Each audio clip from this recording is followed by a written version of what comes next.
Ya, sepertinya kita menghadapi tantangan yang sangat serius dalam 1 hingga 2 hari ke depan ya. Artinya di akhir bulan ini atau di akhir pekan dan juga di awal pekan depan. Dan ini berarti berkaitan dengan efek akhir bulan termasuk juga efek awal bulan September. Nah, tapi ada beberapa catatan penting tentunya yang harus diketahui terlebih dulu, termasuk untuk nanti malam, karena kemungkinan market akan sangat menantikan data ini selain data non-farm payroll untuk minggu depan. Ini dia ulasannya. Oke, faktor penggerak marketnya masih saya kelompokkan menjadi 2 bagian. Yang pertama terkait dengan ketidakpastian atau uncertainties dan masih tetap dalam topik yang sama ya, karena sampai saat ini pun ketiga poin ini masih tetap menjadi poin utama yang menggerakkan sentimen market atau yang membatasi lebih tepatnya kepada pola pergerakan berikutnya. Nah, terlebih kalau kita kesandingkan dengan data ekonomi, tentunya masih ada data-data besar dalam 2 minggu ke depan. Jadi jangan senang dulu, walaupun tadi malam GDP-nya relatif lebih solid, lebih bagus, dan itu juga memberikan tanda-tanda tidak terjadinya resesi. Tapi nanti malam akan ada data PCE dan kemudian minggu depan masih ada data lagi terkait dengan non-farm payroll ataupun bahkan inflasi CPI. So, secara agenda kita masih tetap dalam bayang-bayang hal yang paling memungkinkan menjadi sentimen atau penggerak sentimen market utama. Ya, terkait dengan ketidakpastian, nanti malam kemungkinan kita harus mendengarkan terkait dengan sesi hearing dari pengadilan Amerika. Ini kaitannya dengan status dari Lisa Cook sebagai gubernur Fed. Ya, termasuk juga mungkin masalah hukum yang terkait dengan masalah dari hipotek ya. Jadi kita akan dengarkan itu di jam 10 pagi waktu Washington. Berarti sekitar jam 21.00 waktu Indonesia bagian Barat. Berarti poin utama yang ingin kita dengarkan adalah apakah status Lisa masih sah sebagai gubernur Fed atau dia akan diperkenankan atau diperintahkan untuk mundur. Ini kaitannya dengan mungkin efeknya adalah penyelidikan yang akan diberlakukan kepada gubernur Fed tersebut. Nah, tapi yang jelas ini masalah ketidakpastian kita sudah tahu ya. Dari sejak kemarin pun sudah ada respon ataupun reaksi. Ini kaitannya dengan Trump versus Fed. Kemudian yang kedua terkait dengan Rusia-Ukraina. Kabar buruknya adalah kemungkinan pertemuan antara Vladimir Putin dan Volodymyr Zelensky kelihatannya batal. Ini kaitannya dengan pernyataan dari Kanselir Jerman yang mengatakan tidak akan ada pertemuan. Tapi ya kalau kita perhatikan mungkin ini yang harus didesak oleh Trump ke depan. Tapi yang jelas poin-poin yang sudah kita bahas sejak kemarin ini masih tetap berlaku.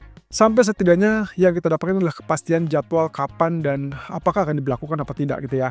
Dan termasuk juga masalah sanksi. Saya rasa sampai detik ini saya belum mendapatkan pengumuman secara resmi dari Amerika kaitannya dengan sanksi apa yang akan dikenakan. So far seputar tarif sekunder saya rasa itu sudah usang ya. Tapi mungkin akan kembali ditekankan. Apalagi kita sudah tahu bahwa India sudah resmi diberlakukan per tanggal 27 Agustus kemarin. Nah pertanyaan berikutnya adalah apakah kemungkinan Putin akan menyerah begitu saja kemudian dia akan masuk ke meja perundingan? Tentunya ini yang sangat dinantikan oleh para pelaku pasar. Yang terakhir tentunya terkait dengan agenda Amerika dan China untuk bertemu di akhir pekan nanti. Tapi rasa-rasanya ini harusnya berjalan lancar ya. Seandainya tidak ada permasalahan ataupun konflik yang serius yang artinya berpotensi untuk menunda kesepakatan lainnya dari antara kedua negara ini, saya rasa harusnya kita akan lebih optimis untuk menatap di pekan depan. Artinya mungkin salah satu faktor yang tidak pasti ini akan menjadi pasti setelah pertemuan tentunya. Dan kalau merujuk kepada 2 pertemuan sebelumnya, 2 hari pertemuan itu biasanya akan merujuk kepada yes or no, alias kesepakatan atau tidak sepakat. Nah, terkait dengan hal tersebut, kita perlu review dulu dari data ekonomi tadi malam yang ternyata rilisnya adalah data GDP kuartal kedua. Lagi-lagi untuk second estimate itu ditandai dengan kenaikan. Kali ini kenaikannya lumayan, 3,3% dari sebelumnya 0,5 atau minus 0,5%. Seperti yang kemarin sempat kita sebutkan juga bahwa kuartal kedua ini berarti sudah diawali dengan kenaikan ke 3,0%. Itu adalah data pertama yang ya kita sebutnya hitungan pertama dari data GDP ya untuk kuartal kedua. Nah di second estimate ini ternyata angkanya relatif lebih baik, 3,3% dari 3,0% sebelumnya. Ya otomatis market menilainya bukan suatu hal yang harus dikhawatirkan terkait dengan tanda-tanda resesi. Ingat, tanda-tanda resesi itu secara teknis hanya ditandai dengan 2 data kuartal berturut-turut dari GDP yang relatif di bawah 0 atau negatif. Yang kita tahu sampai saat ini baru kuartal pertama yang negatif dan itu adalah minus 0,5%. Sementara di kuartal kedua sudah ada second estimate, sudah ada 2 kali perhitungan, sudah ada 2 kali rilis. Berarti kita anggap itu adalah positif. Karena dari 3,0 di hitungan pertama dan second estimate-nya 3,3%. Ya ambil saja rata-ratanya mungkin ada di kisaran 3,1-3,2%. Artinya lagi-lagi tidak terbukti bahwa ekonomi terlalu rapuh. Tapi masalahnya adalah yang merespon positif kali ini hanya saham, sementara emas ya mungkin tidak tertekan ya. Padahal biasanya kalau misalkan didapatkan dengan data GDP yang relatif positif seperti ini, maka dolar akan relatif menguat, kemudian yang terjadi adalah emas relatif turun. Tapi yang terjadi tadi malam, emas justru kembali naik sampai ke 3.400-an, bahkan sempat sentuh 3.422. Kemudian dolarnya justru mengalami penurunan atau lebih tepatnya melanjutkan penurunan. Nah ini yang berarti menandai bahwa market kecenderungannya saat ini masih tetap optimis untuk kemungkinan potensi penurunan suku bunga di bulan September.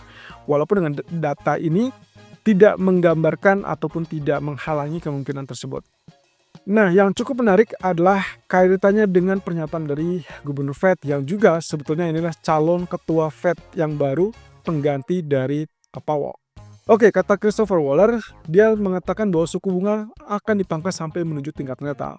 Tingkat netral ini yang masih tetap dipertanyakan kira-kira berapa. Kalau yang terakhir saya dapatkan itulah ada di kisaran 3%-an. Nah, apakah ini akan kembali dirubah atau tidak? Kita baru akan tahu di FOMC September saat rilis dot plot ataupun bahkan economic projection itu dirilis.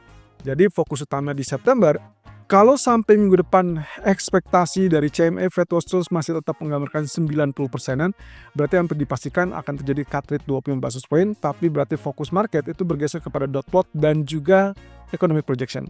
Nah, terlebih lagi Nah, lanjutkan dengan apa yang dikatakan oleh Waller. Waller mengatakan bahwa tarif tersebut atau tarif yang diberlakukan oleh pemerintah Amerika ini hanya dianggap sebagai pajak dan pajak itu berarti tidak mempengaruhi ataupun tidak menyebabkan inflasi. Sehingga akhirnya dia berargumen bahwa tetap yakin bahwa inflasi itu hanya bersifat sementara. Jadi dia cukup yakin dengan dukungan dia dari sejak bulan Juli, saatnya untuk Fed tetap menurunkan suku bunga. Ya, saya rasa cukup wajar ya kalau misalkan sebagai gubernur Fed yang ditunjuk oleh Trump dari sejak era pertamanya Trump 2017, maka kemungkinan dia akan sangat mendukung untuk penurunan suku bunga. Dan itu pula kenapa 30% voting suara sampai saat ini survei menunjukkan bahwa dia difavoritkan untuk menjadi pengganti dari ketua Fed Jerome Powell. Ya, kita tinggal tunggu saja.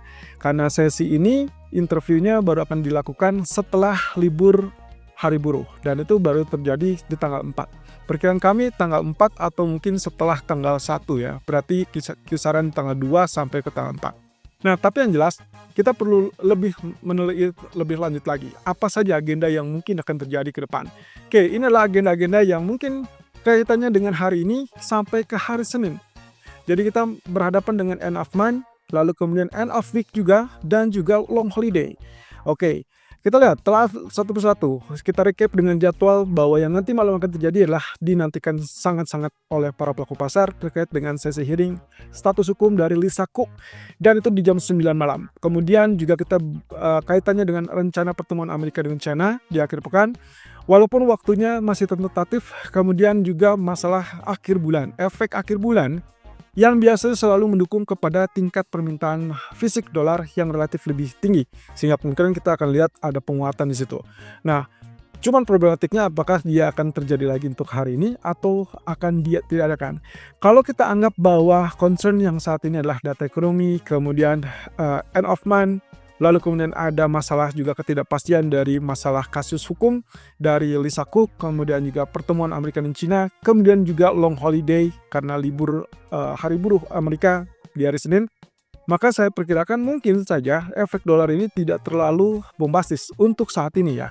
Artinya kemungkinan bisa jadi perlu penguatan dolarnya hanya relatif bersifat sementara ataupun terbatas. Dan setelah itu mereka akan kembali fokus dengan kekhawatiran yang bisa terjadi pada sisi geopolitik baik itu Rusia, Ukraina ataupun bahkan Iran dengan kesepakatan nuklirnya. Dan termasuk juga kesepakatan ataupun pertemuan antara Amerika dan China. Tapi saya rasa saya akan abaikan Amerika dan China dengan asumsi bahwa kesepakatan akan tetap dicapai. Oke, kemudian kita beralih kepada hari Senin. Hari Senin adalah Labor Day dan itu adalah di Amerika. Kalau kita perhatikan dengan agenda tersebut, berarti ya otomatis market Amerika sepenuhnya libur. Berarti kita tidak akan mendapatkan gambaran dari pasar imbal hasil treasury dan mungkin kalau kita lihat dari pasar saham pun akan relatif bergerak terbatas. So hati-hati dan nanti malam kalau korelasinya dengan libur panjang seperti ini biasanya akan terjadi yang namanya profit taking. Nah, jadi untuk saham hati-hati untuk nanti malam. Sementara setelah libur dari Labor Day ataupun hari buruh di hari Senin, berarti kita tinggal menunggu terkait dengan sesi hearing calon gubernur Fed yang sudah ditunjuk atau ditunjuk oleh Trump ya untuk menggantikan Adriana Kruger, yaitu Stephen Miran di hadapan Komite Perbankan Senat, dan itu juga tanggalnya adalah di tanggal 1 September.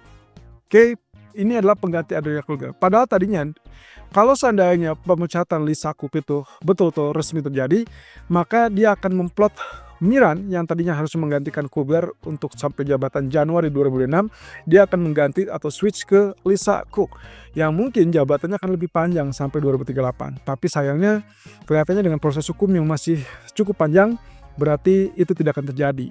Sehingga kemungkinan kita akan lihat Stephen Miran tetap hanya pengganti Adriana Kruger. Nah, tapi setelah itu tentunya kita juga tahu di tanggal 4 September nanti akan ada sesi interview antara beberapa kandidat dari calon yang dipilih atau calon yang mungkin dijagokan untuk menjadi ketua Fed, kemudian bersama Presiden Trump. Tentunya kita akan lihat di situ siapa saja dari 11 orang yang diperkecil dengan kapasitas yang memungkinkan untuk dipilih oleh Donald Trump. Nah, juga yang perlu kita lihat di sini adalah jadwal ekonomi. Data ekonomi yang nanti mau akan muncul adalah tinggal menantikan data PCE. Kalau data PCE-nya relatif lebih rendah, tentunya ini akan membuat gambaran terkait dengan pemangkasan suku bunga lebih cepat, lebih agresif mungkin kalau misalkan terjadi. Tapi kalau tidak pun, ya minimal stabil. Dan itu kemungkinan akan ditentukan dari data PCE nanti malam.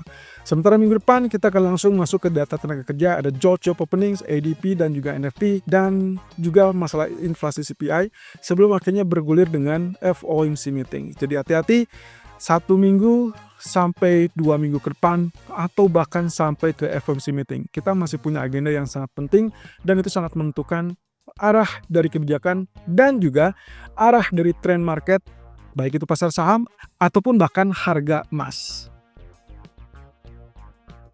Nah, untuk nanti malam tolong perhatikan data PCE ini. Kalau kita perhatikan dari core PCE-nya saja, untuk basis tahunan itu ada di 2,9%. Artinya ekspektasinya adalah naik dari 2,8 menjadi 2,9%. Kemudian kalau lihat basis bulanannya, stabil di 0,3%. Dan kalau kita lihat dari PCE utama, tahunan itu tetap 2,6%. Kalau lihat dari basis bulanannya diharapkan turun ke 0,2%. Oke, catatannya begini, seperti biasa, kalau angkanya tidak terlalu ekstrim, artinya tidak terlalu jauh daripada ekspektasi, maka dampaknya akan relatif terbatas. So, penguatan dolar kalau misalkan rilisnya adalah 2,9 atau 3,0, kita belum tentu akan lihat dolar sangat-sangat kuat. Artinya dia mungkin saja menguat tapi terbatas. Nah, sebaliknya, kalau misalkan datanya ada di 2,8%, itu pun pelemahannya akan relatif terbatas. Tapi it's much better. Artinya mungkin kita akan dapatkan tekanan untuk US dollar sehingga akhirnya ya katakanlah mungkin emas bisa survive untuk kedepannya. Nah, kemudian ditutup dengan data Chicago PMI. Walaupun kita lihat di sini ada agenda untuk Michigan Consumer Sentiment ataupun Michigan Inflation Expectation, saya agak abaikan bagian itu karena posisinya juga tidak terlalu signifikan seharusnya menggerakkan market. Tapi it's okay, untuk Anda perhatikan saja ekspektasi inflasi 1 tahunnya berapa dan juga 5 tahun berapa.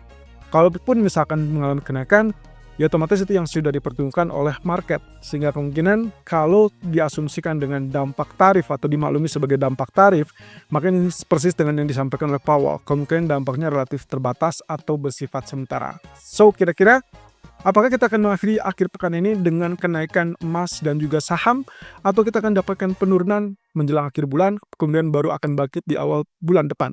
Kita lihat di live streaming nanti sore.